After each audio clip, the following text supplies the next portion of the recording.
कि वो जानते ने लोग कि इस तिरंगे नूं अज ये दुनिया दे विच सन्मान मिलदा उहदा कारण कौन है? 100 दे विचों 90 सिर किहने दित्ते? इस गल दा ट्वीट कोई करेगा? हिम्मत है? धार्मिक स्थानां ते जाण ते रोक आ, किसी औरत नूं रोक आ, किसी दलित नूं रोक आ, इत्थे कोई बंदिश नहीं हैगी। इस गल दा सत्कार करो। दरबार साहिब दे अंदर ये जिहड़ा कंसैप्ट है, इस कंसैप्ट दी कोई कदर करके ट्वीट करेगा? इस देश नूं सिखां ने इत्थे खड़ा कीता, सिखां ने इहनूं आजाद रखिया। अज बार्डर ते चाइना दे बार्डर ते लोड़ पैंदी है ते कौन जांदा? वाहिगुरू जी का खालसा, वाहिगुरू जी की फतेह। बड़ा अफसोस है इस गल का कि एक किहड़ा ट्वीट आया। सब तो पहलां तो मैं ये गल कह दियां कि ये जिहड़े दरबार साहब दे प्रबंध दे विच असीं सारे शामिल हाँ, हर सिख ही उस विच शामिल है, पर क्योंकि साडी सेवादार के तौर पर ड्यूटी लगी आ, इस गल लई असीं पहिलां भी इस गल नूं स्पष्ट कर देना चाहुंदे हां ते कर रहे हैं कि कोई भी दुनिया के किसी कोने विच किसी भी धर्म का, किसी भी दिशा, किसी भी जात का नाल संबंधित कोई भी श्रद्धालु के तौर पर गुरु रामदास पातशाह दे दरबार च आउंदा, साडे लई सत्कारयोग है, नतमस्तक है, उहदे चरनां विच नमस्कार है। वो इत्थे आके की करदा, वो बाद दीयां गल्लां ने। पिछले दिनां दे विच कुछ शरारती लोकां ने इस तरह के इत्थे आयोजन कीते। तुसीं जाणदे हो कि 84 दे विच सिखां दा कतलेआम होया। जगदीश ट्रैक्टर नां दा बंदा उस विच पूर्ण तौर पर दोषी है। उस समय दीयां सरकारां ने उहनूं बचाया। उस दे बारे दे विच एक व्यक्ति आउंदा, अपने बंदिਆਂ ਨੂੰ बाहर रखदा ते ਉਹ ਸਰੋਵਰ 'ਚ ਇਸ਼ਨਾਨ ਕਰਦਾ ਤੇ ਉੱਥੇ ਇੱਕ ਟੀ-ਸ਼ਰਟ ਪਾਉਂਦਾ। ਉਹ ਟੀ-ਸ਼ਰਟ ਦੇ ਉੱਤੇ ਜਗਦੀਸ਼ ਟਰੈਕਟਰ ਜਿਹੜਾ ਸਿੱਖਾਂ ਦਾ ਕਾਤਲ ਹੈ ਉਹਦੀ ਤਸਵੀਰ ਹੁੰਦੀ ਆ। ਉਹ ਉੱਥੇ ਇਸ਼ਨਾਨ ਕਰਕੇ ਫੋਟੋ ਕਰਕੇ ਜਿਹਦੇ ਵਿੱਚ ਦਰਬਾਰ ਸਾਹਿਬ ਦੀ ਫੋਟੋ ਹੁੰਦੀ ਆ, ਤਾਂ ਉੱਤੋਂ ਦੀ ਉਹ ਆਪਣੀ ਟੀ-ਸ਼ਰਟ ਪਾ ਲੈਂਦਾ ਤੇ ਬਾਹਰ ਚਲਾ ਜਾਂਦਾ। ਤੁਸੀਂ ਇਹ ਦੇਖੋ ਕਿ ਉਹ ਇੱਕ ਸਿੱਖ ਸੀਗਾ, ਉਸ ਦੀ ਮਨ ਦੀ ਮਨਸ਼ਾ ਕਿਸ ਤਰ੍ਹਾਂ ਦੀ ਸੀ, ਉਸ ਗੱਲ ਬਾਰੇ ਕਦੇ ਸ਼ਾਇਦ ਕਿਸੇ ਨੇ ਨਹੀਂ ਸੋਚਿਆ। दूसरी गल कि इत्थे कई तरह दीयां जिहड़ियां फोटोग्राफी करके, क्योंकि जिहड़ा धार्मिक स्थान है कोई भी किसी धर्म का उन्हां दी एक मर्यादा हुंदी है। सो इस मर्यादा दे विच आउंदा है कि असीं इत्थों दा इत्थे पहरावा ठीक रखीए, इत्थे कोई नशा करके ना आवे, नशा लैके ना आवे। इस करके जिहड़े साडे अधिकारी साहबान हैं, जिहड़े साडे पहरेदार ने, वो इस गल लई सचेत करदे आ। सो पिछले दिनों वापरियां घटनावां दे तौर ते इत्थे एक जिम्मेवार जिहड़ा कि ना प्रबंधक नौजवान सी, उसने इस गल बारे जरूर उन्हां दे नाल इस गल आर्गू कीता, पर उस उन्हां वल्लों प्रवोक करन तो बाद उस अधिकारी वल्लों कुछ गल्लां बोलियां गईयां। मैं खुले दिल नाल एक जिम्मेवार होने के नाते जे किसी भी यात्रु के मन दे विच उस दे नाल दुर्व्यवहार की गल आई आ, तो उस गल लई मैं जनरल सैकटरी होने के नाते माफ़ी मंगदा। एक गल। दूसरी गल, ये ट्वीट करने वाले लोगों की मनशा की है, तो ट्वीट तो बाद वो जवाब किस तरह दिते जा रहे हैं।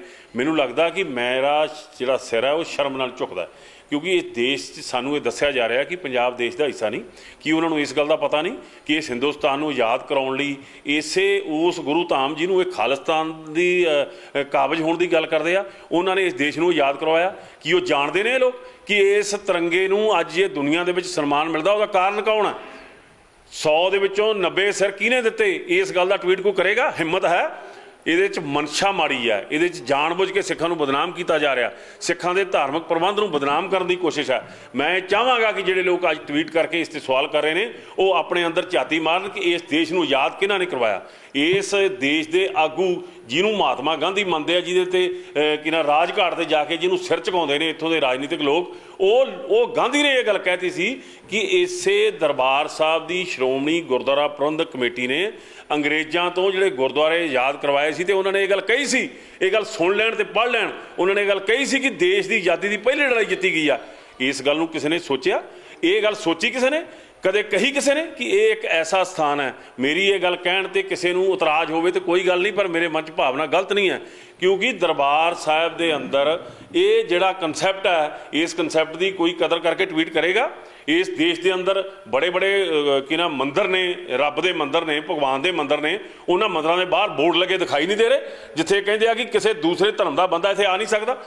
कि किसी धर्म के धार्मिक स्थानों से जाण ते रोक आ, किसी औरत नूं रोक आ, किसी दलित नूं रोक आ। इत्थों का राष्ट्रपति शर्मनाक हो गया, उन्होंने मंदिर में जाण की इजाजत नहीं दी। ये लोग ये गल समझणगे जिहड़े सानूं खालिस्तान की गल करते हैं, ਜਦੋਂ ਕਿ ਤੁਹਾਡੇ ਦੇਸ਼ ਦਾ ਜਿਹੜਾ ਸੰਵਿਧਾਨ ਹੈ, ਮੈਂ ਖਾਲਿਸਤਾਨ ਦੇ ਨਾਲ ਸਮਰਥਕ ਨਹੀਂ ਹਾਂ, ਪਰ ਤੁਹਾਡੇ ਦੇਸ਼ ਦਾ ਸੰਵਿਧਾਨ ਕਹਿੰਦਾ, ਇਸ ਸੰਵਿਧਾਨ ਦੇ ਵਿੱਚ ਵੋਟਾਂ ਚੁਣ ਕੇ ਆਇਆ ਸਿਮਰਜੀਤ ਸਿੰਘ ਮਾਨ ਖਾਲਿਸਤਾਨ ਦੀ ਗੱਲ ਕਰਦਾ। ਮਾੜੀ ਮੋਟੀ ਸ਼ਰਮ ਕਰੋ। ਸਿੱਖਾਂ ਦੇ ਬਾਰੇ ਦੇ ਵਿੱਚ ਇਸ ਤਰ੍ਹਾਂ ਦੀ ਭੱਦੀ ਭਾਸ਼ਾ ਨਾ ਵਰਤੋ। ਇਸ ਦੇਸ਼ ਨੂੰ ਸਿੱਖਾਂ ਨੇ ਇੱਥੇ ਖੜਾ ਕੀਤਾ, ਸਿੱਖਾਂ ਨੇ ਇਹਨੂੰ ਆਜ਼ਾਦ ਰੱਖਿਆ। ਅੱਜ ਬਾਰਡਰ ਤੇ ਚਾਈਨਾ ਦੇ ਬਾਰਡਰ ਤੇ ਲੋੜ ਪੈਂਦੀ ਹੈ ਤੇ ਕੌਣ ਜਾਂਦਾ? ਉਹ ਸਿੱਖ ਹੈ, ਉਹ ਖਾਲਿਸਤਾਨੀ ਹੈ। ਇੱਥੇ ਇੱਕ ਨੌਜਵਾਨ ਜਿਹੜਾ ਪੰਜਾਬ ਦਾ ਅਜੇ ਉਹਦੇ ਹੱਥੋਂ ਕੈਚ ਛੁੱਟ ਜਾਂਦਾ। ਸ਼ਰਮ ਕਰੋ। ਉਸ ਨੌਜਵਾਨ ਜਿਹਨੇ ਇੰਡੀਆ ਦੀ ਟੀਮ ਨੂੰ ਕਈ ਵਾਰ ਜਿਤਾਇਆ, ਉਸ ਨੂੰ ਤੁਸੀਂ ਖਾਲਿਸਤਾਨੀ ਦਾ ਗਰਦਾਨ ਦਿੱਤਾ। ਕੌਣ ਲੋਕ ਹੋ ਤੁਸੀਂ? ਤੁਸੀਂ ਇਹ ਦੇਸ਼ ਦੇ ਗਦਾਰ ਹੋ ਜਿਹੜੇ ਅੱਜ ਸਿੱਖਾਂ ਨੂੰ ਖਾਲਿਸਤਾਨੀ ਦਾ ਨਾਂ ਦੇ ਕੇ ਵੱਖਵਾਦ ਦੀ ਗੱਲ ਕਰਦੇ ਹੋ। ਸ਼ਰਮ ਆਉਣੀ ਚਾਹੀਦੀ ਹੈ ਸਾਨੂੰ ਇਸ ਗੱਲ ਤੇ ਕਿ ਇੱਕ ਅਧਿਕਾਰੀ ਵੱਲੋਂ ਇਸ ਪ੍ਰਕਾਸ਼ਨ ਦੇ ਤੌਰ ਤੇ ਇਹ ਗੱਲ ਕੀਤੀ ਗਈ ਹੈ। ਮੈਂ ਫਿਰ ਇਹ ਕਹਿਣਾ, ਜਿਹੜਾ ਵੀ ਕੋਈ ਸ਼ਰਧਾਲੂ ਇੱਥੇ ਆਉਂਦਾ, ਇਸ ਦਰਬਾਰ ਸਾਹਿਬ ਤੇ ਹਮਲਾ ਕਰਨ ਵਾਲੀ ਇੰਦਰਾ ਗਾਂਧੀ ਦਾ ਪਰਿਵਾਰ ਦਾ ਬੱਚਾ ਜਿਹੜਾ ਉਹ ਰਾਹੁਲ ਗਾਂਧੀ, ਉਹ ਇੱਥੇ ਦੱਸ ਕੇ ਵੀ ਆਇਆ ਤੇ ਕਹਿੰਦੇ ਆ ਦੱਸਣ ਤੋਂ ਬਗੈਰ ਵੀ ਆਇਆ। ਕਿਸੇ ਨੂੰ ਰੋਕਿਆ ਨਹੀਂ ਅਸੀਂ। ਇੱਥੇ ਕੋਈ ਬੰਦਿਸ਼ ਨਹੀਂ ਹੈਗੀ। ਇਸ ਗੱਲ ਦਾ ਸਤਿਕਾਰ ਕਰੋ। ਗੁਰੂ ਰਾਮਦਾਸ ਪਾਤਸ਼ਾਹ ਦੇ ਦਰਬਾਰ ਦੇ 4 ਦਰਵਾਜ਼ੇ 4 ਵਰਨ ਜਿਹੜੇ ਖੁੱਲ੍ਹੇ ਨੇ, ਉਸ ਗੱਲ ਦਾ ਕਦੇ ਟਵੀਟ ਕਰਨ ਦੀ ਹਿੰਮਤ ਕਰੋ।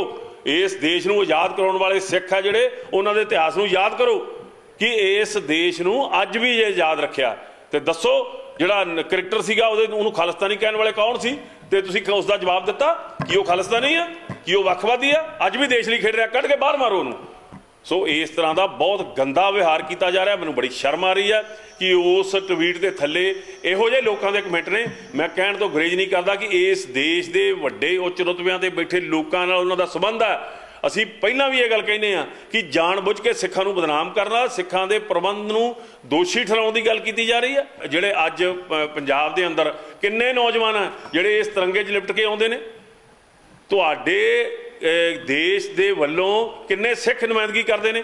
ਕਿਉਂ ਜੋੜ ਰਹੇ ਹੋ ਤੁਸੀਂ ਤਿਰੰਗੇ ਦੇ ਨਾਲ ਇਸ ਮਾਮਲੇ ਨੂੰ? ਉਸ ਬੱਚੇ ਦੇ ਮੂੰਹ ਦੇ ਉੱਤੇ ਜੇ 3 ਰੰਗ ਬਣ ਗਏ ਤੇ ਇਹਦਾ ਮਤਲਬ ਉਹ ਕਿੰਨਾ ਤਿਰੰਗਾ ਨਹੀਂ ਹੋ ਗਿਆ। ਅਸੀਂ ਫਿਰ ਇਹ ਕਹਿੰਦੇ ਹਾਂ ਕਿ ਹਰ ਅਸਥਾਨ ਦੀ ਇੱਕ ਮਰਿਆਦਾ ਹੁੰਦੀ ਆ। ਇਹਨਾਂ ਗੱਲਾਂ ਨੂੰ ਇਸ ਤਰ੍ਹਾਂ ਨਾ ਜੋੜਿਆ ਜਾਵੇ, ਕਿਉਂਕਿ ਸਿੱਖ ਜਿਹੜੇ ਆ, ਸਿੱਖਾਂ ਨੇ ਇਸ ਦੇਸ਼ ਲਈ ਬਹੁਤ ਵੱਡੀਆਂ ਕੁਰਬਾਨੀਆਂ ਕੀਤੀਆਂ। ਅਹਿਸਾਸ ਕਰੋ, ਗੁਰੂ ਤੇਗ ਬਹਾਦਰ ਜੀ ਮਹਾਰਾਜ ਜਿਨ੍ਹਾਂ ਨੇ ਇਸ ਦੇਸ਼ ਦੀ ਬਹੁ ਗਿਣਤੀ ਲੋਕਾਂ ਦੇ ਜਨੇਊ ਨੂੰ ਬਚਾਉਣ ਵਾਸਤੇ ਕੁਰਬਾਨੀ ਕੀਤੀ। ਬੰਦਾ ਸਿੰਘ ਬਹਾਦਰ ਨੇ ਇੱਥੋਂ ਦੇ ਮੁਗਲਿਆ ਸਲਤਨਤ ਦਾ, ਜਿਵੇਂ ਕਹਿੰਦੇ ਆ, ਉਹਨਾਂ ਨੇ ਖੁਰਾ ਖੋਜ ਮਟਾਇਆ, ਇਹ ਦੇਸ਼ ਆਜ਼ਾਦ ਹੋਣ ਦਾ ਰਸਤਾ ਬਣਾਇਆ। ਸਾਡੇ ਸਿੱਖ ਯੋਧਿਆਂ ਨੇ ਬਹੁਤ ਵੱਡਾ ਰੋਲ ਅਦਾ ਕੀਤਾ। ਦਿੱਲੀ ਤੋਂ ਉਹਨਾਂ ਮੁਗਲਾਂ ਦਾ ਰਾਜ ਖਤਮ ਕੀਤਾ। ਅੱਜ ਭੁੱਲ ਗਏ ਹੋ? ਸਿੱਖਾਂ ਦੀ ਇਸ ਕੁਰਬਾਨੀ ਨੂੰ ਨਾ ਭੁੱਲੋ। ਇਹ ਟਵੀਟ ਕਰਨ ਨਾਲ ਸਿੱਖਾਂ ਦੀ ਉਸ ਕੁਰਬਾਨੀ ਨੂੰ ਨਹੀਂ ਘੱਟ ਕਰ ਸਕਦੇ। ਦੇਸ਼ ਲਈ ਤੁਸੀਂ ਖਤਰਾ ਬਣ ਰਹੇ ਹੋ ਜਿਹੜੇ ਲੋਕ ਇਸ ਤਰ੍ਹਾਂ ਨੂੰ ਸਿੱਖਾਂ ਨੂੰ ਬਦਨਾਮ ਕਰਨ ਦੇ ਲਈ ਸਾਜ਼ਿਸ਼ਾਂ ਕਰ ਰਹੇ ਨੇ। ਮੈਂ ਕਲੀਅਰ ਕਹਿ ਦੇਣਾ ਚਾਹੁੰਦਾ ਹਿੰਦੁਸਤਾਨ ਦੀ ਸਰਕਾਰ ਨੂੰ, ਇਹਨਾਂ ਸਾਜ਼ਿਸ਼ਾਂ ਨੂੰ ਨੱਥ ਪਾਓ, ਇਹਨਾਂ ਸਾਜ਼ਿਸ਼ਾਂ ਵਿੱਚ ਸ਼ਾਮਲ ਨਾ ਹੋਵੋ, ਕਿਉਂਕਿ ਸਿੱਖ ਜਿਹੜੇ ਆ ਉਹ ਆਪਣੇ ਦੇਸ਼ ਦੇ ਲਈ, ਇਸ ਦੇਸ਼ ਲਈ ਵੱਡੀਆਂ ਕੁਰਬਾਨੀਆਂ ਕੀਤੀਆਂ। ਹਾਂ, ਇਸ ਵਿੱਚ ਕੋਈ ਸ਼ੱਕ ਨਹੀਂ ਕਿ ਇਹ ਦੇਸ਼ ਦੇ ਵਿੱਚ ਸਿੱਖਾਂ ਲਈ ਨਿਆਂ ਨਹੀਂ ਹੈ। ਇਸ ਗੱਲ ਨੂੰ ਮੈਂ ਕਹਿਣ 'ਚ ਕੋਈ ਗੁਰੇਜ਼ ਨਹੀਂ ਕਰਦਾ, ਪਰ ਇਹ ਸਿੱਖਾਂ ਨੂੰ ਇਸ ਤਰ੍ਹਾਂ ਵੱਖਵਾਦੀ ਕਰਕੇ ਇਹਨਾਂ ਨੂੰ ਦੂਰ ਕਰਨ ਦੀ ਕੋਸ਼ਿਸ਼ ਨਾ ਕਰੋ। ਇਹਨਾਂ ਨੂੰ ਦੂਰ ਕਰੋਗੇ ਤੁਸੀਂ ਦੇਸ਼ ਦੀ ਇਸ ਪ੍ਰਭੂ ਸੱਤਾ ਆਜ਼ਾਦੀ ਤੋਂ ਦੂਰ ਹੋ ਜਾਓਗੇ।